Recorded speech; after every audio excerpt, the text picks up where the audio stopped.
Halo kawan-kawan semua, jumpa lagi dengan saya Muhammad Faisal Amin di channel Authentic. Hari ini kita akan melanjutkan materi tentang Introduction Expert System. Di video sebelumnya kita sudah mempelajari mengenai apa itu expert system, serta hubungan antara AI dengan expert system yang sudah kita pelajari melalui sejarahnya. Pada video kali ini kita akan membahas tentang expert system aplikasi atau aplikasi expert system yang populer dan juga posisi atau expert system di zaman sekarang ya atau di zaman now. Sebenarnya ada banyak aplikasi expert system yang telah dikembangkan. Yang ditampilkan di sini adalah termasuk yang paling populer, yaitu Dendral, Mycin, dan Prospector. Kita akan bahas satu-satu. Yang pertama adalah Dendral. Dendral merupakan sistem berbasis pengetahuan pertama yang berhasil. Dendral menandai pergeseran paradigma utama dalam AI, pergeseran dari tujuan umum atau pergeseran dari metode yang lemah ke teknik spesifik domain atau pengetahuan yang intensif. Kunci keberhasilan Dendral adalah memetakan semua pengetahuan teoritis yang relevan dari bentuk umum ke aturan yang sangat spesifik. Ini adalah expert system yang menentukan struktur molekul organik dengan rumus kimia dan data spektrografi pada ikatan kimia dalam molekul. Cara kerja dendral sebagai berikut. Molekul organik biasanya sangat besar dan oleh karena itu jumlah strukturnya pun akan sangat besar. Berkat pengetahuan heuristik ahli kimia yang tertanam dalam sistem ini, dari sejuta solusi yang mungkin, solusi yang tepat ditemukan hanya dalam beberapa upaya. Prinsip dan ide di balik dendral telah terbukti sangat efektif sehingga masih digunakan sampai sekarang, terutama tentu di laboratorium kimia dan farmasi ya. Dendral terbukti menjadi alat analitis yang berguna bagi ahli kimia dan dipasarkan secara komersial di Amerika Serikat. Kemudian yang kedua adalah Mycin. Ini bukan micin tapi ya, Mycin. Sistem pakar berbasis aturan untuk diagnosis penyakit darah menular. Mycin dapat digunakan pada tingkat yang setara dengan pakar manusia di bidang ini dan jauh lebih baik daripada dokter junior. Pengetahuan dari Mycin ini ratusan ya, terdiri dari sekitar 450 aturan. Nah, 450 aturan independen bentuk IPDEN yang berasal dari pengetahuan manusia dalam domain sempit yang didapatkan melalui wawancara secara ekstensif dengan para ahli. Pengetahuan yang tergabung dalam bentuk aturan dipisahkan dengan jelas dari mekanisme penalaran. Pengembang sistem dapat dengan mudah memanipulasi pengetahuan dalam sistem dengan memasukkan atau menghapus beberapa aturan.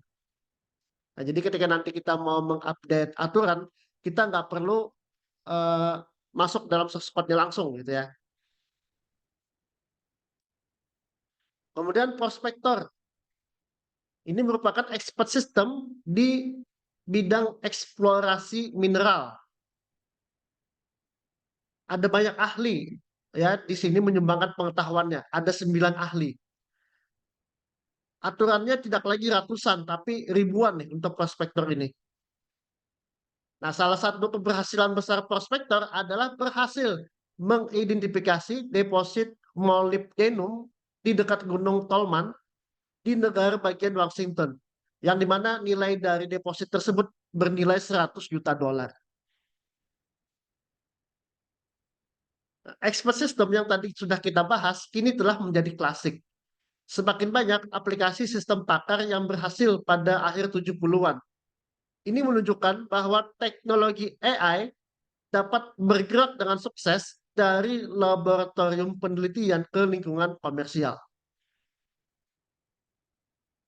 Nah, di sini kita akan melihat ya beberapa survei mengenai expert system. Sebuah survei di tahun 1986 melaporkan sejumlah besar aplikasi expert system atau sistem pakar yang sukses di berbagai bidang seperti kimia, elektronik, teknik, geologi, manajemen, kedokteran, kontrol proses, dan ilmu militer.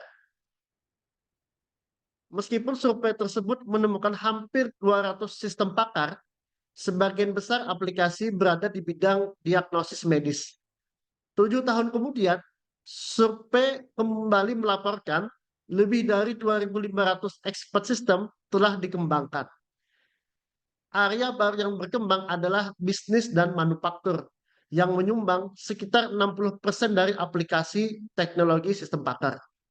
Nah, tentu dari sini kita bisa melihat bahwa teknologi expert system jelas telah matang. Expert system sekarang atau expert system now, expert system tetap menjadi area yang relevan dan penting di berbagai bidang. Meskipun telah ada perkembangan teknologi yang pesat, terutama di dalam bidang machine learning. Sistem pakar memiliki keunggulan dan aplikasi spesifik yang membuatnya layak untuk dipelajari. Beberapa alasan mengapa expert system masih relevan. Yang pertama adalah interpretability. Sistem pakar atau expert system seringkali lebih mudah diinterpretasikan oleh manusia daripada model machine learning yang kompleks. Ini bisa sangat penting di bidang seperti kesehatan atau keamanan, di mana kejelasan dalam pengambilan keputusan sangat dihargai. Kemudian domain knowledge. Dalam beberapa kasus, kita memiliki pengetahuan ahli manusia yang sangat berharga dan sulit dimodelkan oleh pendekatan machine learning. Expert system bisa menjadi cara yang baik untuk menggabungkan dan menerapkan pengetahuan ini. Kemudian, kesesuaian dengan masalah spesifik. Expert system dapat dirancang untuk menyelesaikan masalah spesifik dengan baik, terutama ketika aturan dan pengetahuan dapat dirumuskan dengan jelas. Kemudian, kemampuan penalaran berbasis aturan. Expert system menggunakan aturan-aturan untuk membuat keputusan yang dapat memberikan pemahaman yang mendalam tentang proses penalaran. Baik, teman-teman, untuk video kali ini sampai di sini. Sampai jumpa lagi di video berikutnya. Terima kasih.